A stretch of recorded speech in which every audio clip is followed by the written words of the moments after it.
Unit Reskrim Polsek Kelapa Gading membongkar praktek prostitusi yang beroperasi di sebuah apartemen di wilayah Kelapa Gading, Jakarta Utara. Dalam pengungkapan ini, polisi menangkap sindikat beranggotakan 7 orang yang memperdagangkan 4 wanita belia selama 3 bulan belakangan. Dalam praktek prostitusi ini, para tersangka menjual ke 4 korban dengan tarif Rp250.000 sampai Rp500.000 kepada pelanggan. Mirisnya, dari tarif yang ditentukan tersebut, para korban hanya menerima mulai dari Rp50.000 sampai Rp100.000.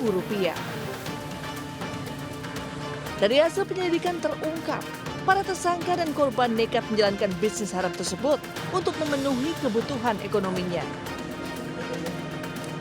Keempat wanita muda yang diperdagangkan juga mengaku tidak mendapatkan paksaan dari para tersangka untuk menjual diri mereka. Modus yang digunakan oleh para tersangka ini dengan menggunakan aplikasi tersebut dibagi tugasnya. Peranan para tersangkanya ada yang mencari tamu atau mencari pelanggan, yang kemudian ada juga yang berperan untuk sebagai bendahara, menerima pembayaran dari tamu dan melakukan pembagian uangnya dan memberikan kepada para korban. Ketujuh tersangka kini sudah diproses di Mapolsek Kelapa Gading, Jakarta Utara dan dijerat pasal terkait perlindungan anak dan perdagangan orang dengan pidana hukuman di atas 5 tahun penjara. Dari Jakarta, Rizky Falufi, iNews melaporkan.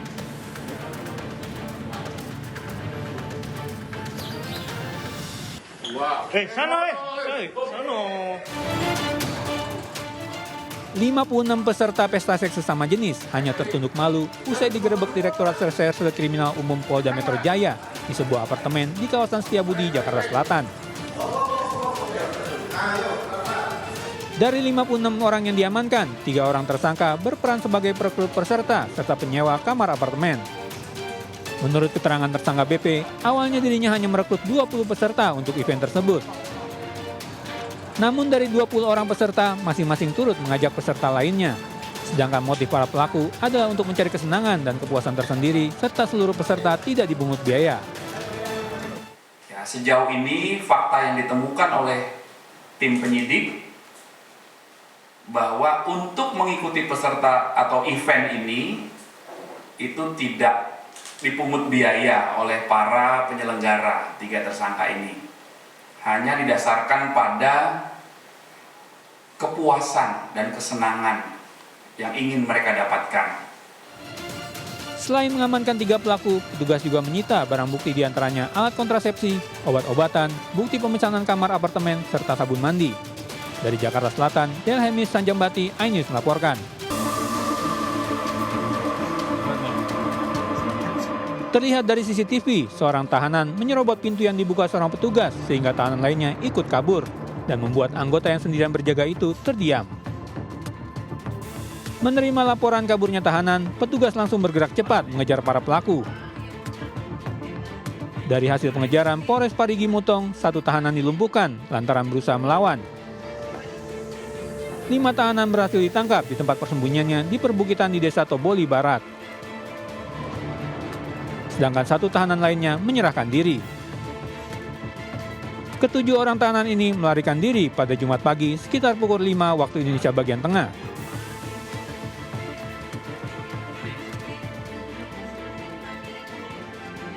Pemadamnya cepat gue.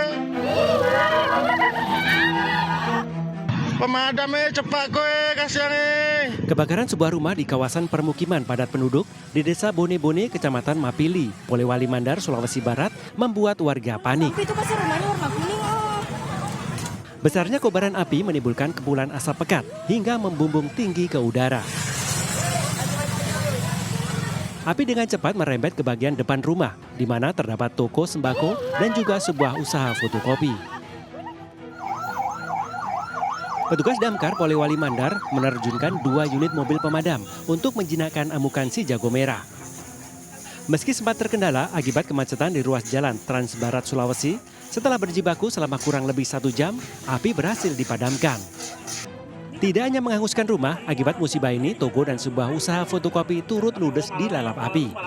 Selain itu, uang tunai sebesar 10 juta rupiah, surat-surat kendaraan, serta sertifikat tanah juga hangus.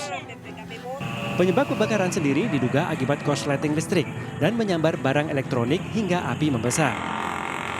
Meski tidak ada korban jiwa dan luka-luka dalam peristiwa ini, kerugian ditaksir mencapai ratusan juta rupiah. Dari Polewali Mandar, Sulawesi Barat, Huzair Zainal, iNews melaporkan.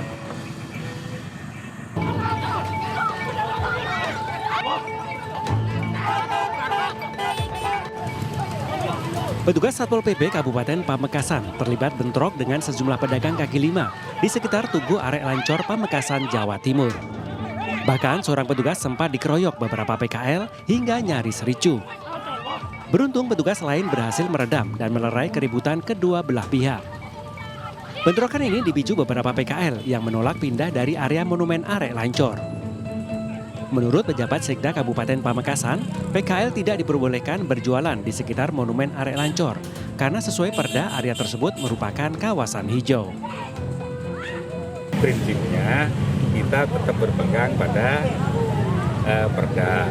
Jadi mohon dimaklumi kalau kami ini menjalankan perda itu tidak dengan keinginan-keinginan kami. Dan alhamdulillah respon masyarakat positif. Para PKL ini selanjutnya direlokasi ke food colony yang dibangun untuk mereka menjalankan usahanya. Di mana tempat yang disediakan tersebut lebih luas serta fasilitas parkir gratis. Dari Pamekasan, Jawa Timur, Dedi Prianto, iNews melaporkan.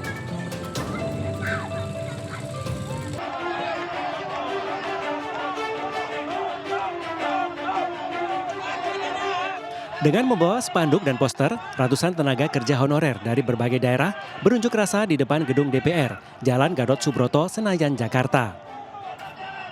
Dalam orasinya, massa menolak skema pegawai pemerintahan dengan perjanjian kerja paruh waktu karena tidak akan bisa mensejahterakan pegawai. Selain menuntut kenaikan status dari honorer menjadi penuh waktu, demonstran juga meminta agar tahapan pemberkasan calon P3K tidak dipersulit. Akibat aksi ini, lalu lintas dari arah Semanggi menuju Selipi mengalami kemacetan yang cukup panjang.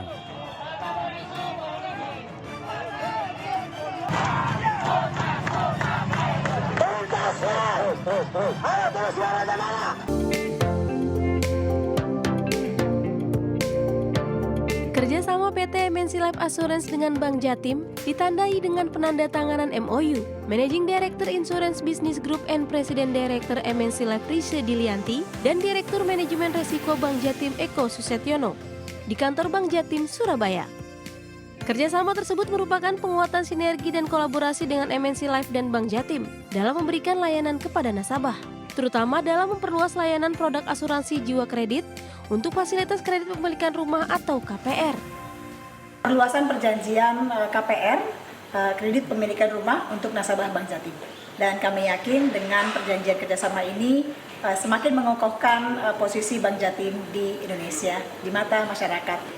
Dengan kerjasama asuransi dengan MNC Life tentunya sesuai dengan yang kita harapkan, ya, meningkatkan kualitas layanan dari Bank Jatim, memberikan proteksi kepada para nasabah debitur Bank Jatim sesuai dengan ketentuan yang berlaku.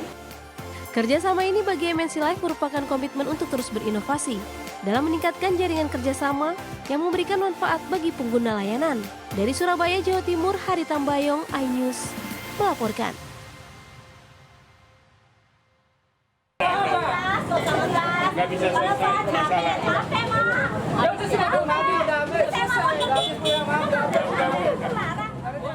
Kebijakan pemerintah yang menghapus sistem pengeceran gas LPG 3 kg dan mengalihkannya ke pangkalan resmi menimbulkan gejolak di tengah masyarakat. Di salah satu pangkalan di kawasan Tiga Raksa, Kabupaten Tangerang, Banten misalnya, seorang ibu protes lantaran tidak mendapatkan gas 3 kg usai mengantri sambil membawa anaknya. Keributan terjadi usai pemilik pangkalan menjelaskan bahwa pasokan di pangkalan dibatasi Pertamina.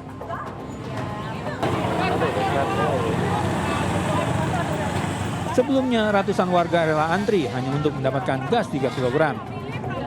Meski sudah mendatangi sejumlah warung dan pangkalan, warga tidak menemukan gas 3 kg yang sudah mengalami kelangkaan. Ini repot kayak gini nih, antri, nyari kemana-mana nggak ada. Ada di sini jauh juga didatangin. Udah berapa warung yang deket-deket mah nggak ada, keliling nggak ada. Bentar lagi puasa nih, mudah-mudahan lah ada di warung gasnya.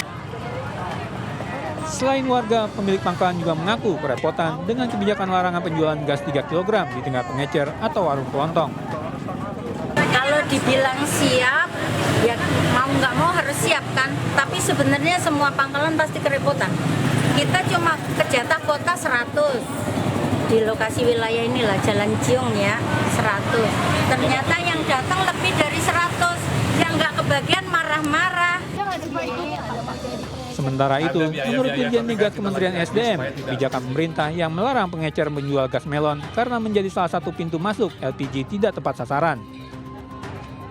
Pengecer itu apa sih sebenarnya statusnya? Sebenarnya illegal itu. Disitulah pintu masuk orang bisa LPG itu tidak tepat sasaran. Orang yang tidak berhak untuk mendapatkan. Lalu harga itu ujung-ujungnya di pengecer berapa sih? Ada 30.000, dan ini nggak sesuai dengan yang seharusnya. Pemerintah kini tengah mendorong agar pengecer yang memenuhi syarat bisa diubah statusnya menjadi pangkalan resmi sehingga bisa menjual gas LPG 3 kg. Tim Liputan Ainis melaporkan.